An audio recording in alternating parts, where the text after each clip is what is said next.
નમસ્કાર દર્શક મિત્રો, ખબર ગુજરાત ન્યૂઝ ચેનલમાં આપનું હાર્દિક સ્વાગત છે। આજના તાજા અને મુખ્ય સમાચાર જાણીએ તે પહેલા તમે અમારી ચેનલમાં નવા હોવ તો અમારી ચેનલને જરૂર સબસ્ક્રાઇબ કરી લેજો। તો મિત્રો, સૌપ્રથમ આજના તાજા સમાચારને લઈને વાત કરીએ તો ગુજરાતના જળાશયોમાં પાણીની સ્થિતિ મજબૂત। કેબિનેટ બેઠકમાં રાજ્યના જળાશયોમાં પાણીની સંગ્રહની સ્થિતિની સમીક્ષા કરવામાં આવી હતી। સરદાર સરોવર નર્મદા ડેમ 84% ભરાઈ ગયો છે, જ્યારે રાજ્યના અન્ય 206 જળાશયોની અંદર 64% પાણીનો સંગ્રહ છે। રાજ્યના 26 ડેમ 100% અને 31 ડેમ 70 થી 100% ભરાઈ ગયા છે, જેના કારણે પીવાના અને સિંચાઈના પાણીની સ્થિતિ સુદૃઢ બની છે। સાથે જ પૂર નિયંત્રણ માટે જળાશયોનું મોનિટરિંગ પણ કરવામાં આવી રહ્યું છે। તો મિત્રો, ત્યાર પછીના સમાચારની વાત કરીએ તો ગુજરાતને માથે 4 વરસાદી સિસ્ટમ સક્રિય। હવામાન વિભાગ અનુસાર ગુજરાતમાં હાલ સાયક્લોનિક સર્ક્યુલેશન અને મોન્સૂન ટ્રફ સહિત 4 સિસ્ટમ સક્રિય થઈ છે। જોકે સિસ્ટમની તીવ્રતા ઓછી હોવાથી આગામી 7 દિવસ ભારે વરસાદની શક્યતા નથી। સુરત અને બનાસકાંઠા સહિત 15 જિલ્લાઓમાં હળવાથી મધ્યમ વરસાદની આગાહી કરવામાં આવી છે।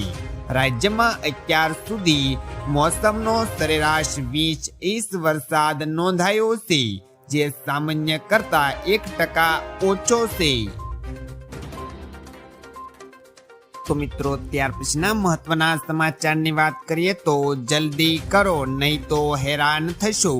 ઇન્ડિયન ઓઇલ, ભારત ગેસ અને એલપીજી ગેસના ગ્રાહકો માટે KYC વેરિફિકેશન પૂર્ણ કરવાની અંતિમ તારીખ 23 ઓગસ્ટ 2024 નક્કી કરવામાં આવી છે।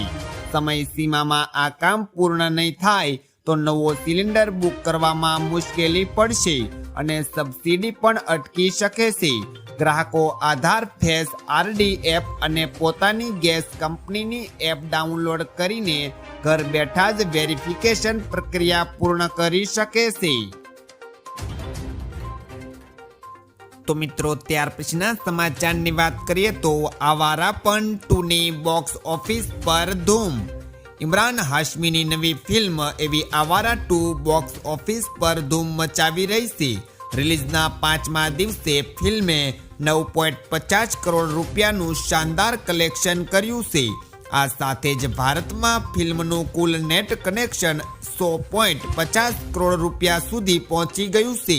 વિશ્વવ્યાપી કમાણીની વાત કરીએ તો આ ફિલ્મે અત્યાર સુધીમાં 144.13 કરોડ રૂપિયાનો આંકડો પાર કરી દીધો છે। બોક્સ ઓફિસ પર ઇમરાન હાશમીનો જાદુ ચાલ્યો છે। તો મિત્રો, ત્યાર પછીના સમાચારની વાત કરીએ તો સોના ચાંદીના ભાવમાં વધારો। આજે સોના ચાંદીના ભાવમાં વધારો જોવા મળ્યો છે। MCX પર સોનાનો ભાવ 403 રૂપિયાથી વધીને 1,54,909 રૂપિયા પ્રતિ 10 ગ્રામ થયો છે, જ્યારે ચાંદીનો ભાવ લગભગ 1917 રૂપિયાથી વધીને 2,37,841 રૂપિયા પ્રતિ કિલોગ્રામ થયો છે। ઉપરાંત આજે અમદાવાદ, સુરત, રાજકોટ અને વડોદરા સહિત જેવા શહેરોમાં 22 કેરેટ સોનાનો ભાવ પ્રતિ 10 ગ્રામે 1,42,240 રૂપિયા છે, જ્યારે 24 કેરેટ સોનાનો ભાવ પ્રતિ 10 ગ્રામે 1,55,170 રૂપિયા છે। તો મિત્રો, ત્યાર પછીના સમાચારની વાત કરીએ તો જીઓનો ₹448નો પ્લાન, 84 દિવસની વેલિડિટી, અનલિમિટેડ કોલિંગ। ઓછા ડેટા અથવા તો ડેટાની જરૂર ન હોય તેવા યુઝર માટે જીઓનો ₹448 પ્રીપેડ પ્લાન ઉપયોગી વિકલ્પ બની શકે છે। આ પ્લાનમાં 84 દિવસની વેલિડિટી સાથે અનલિમિટેડ વોઇસ કોલિંગ અને 100 SMS મળે છે। પ્લાનમાં મોબાઈલ ડેટા આપવામાં આવતો નથી, તેથી તે મુખ્યત્વે કોલિંગ માટે બનાવવામાં આવ્યો છે।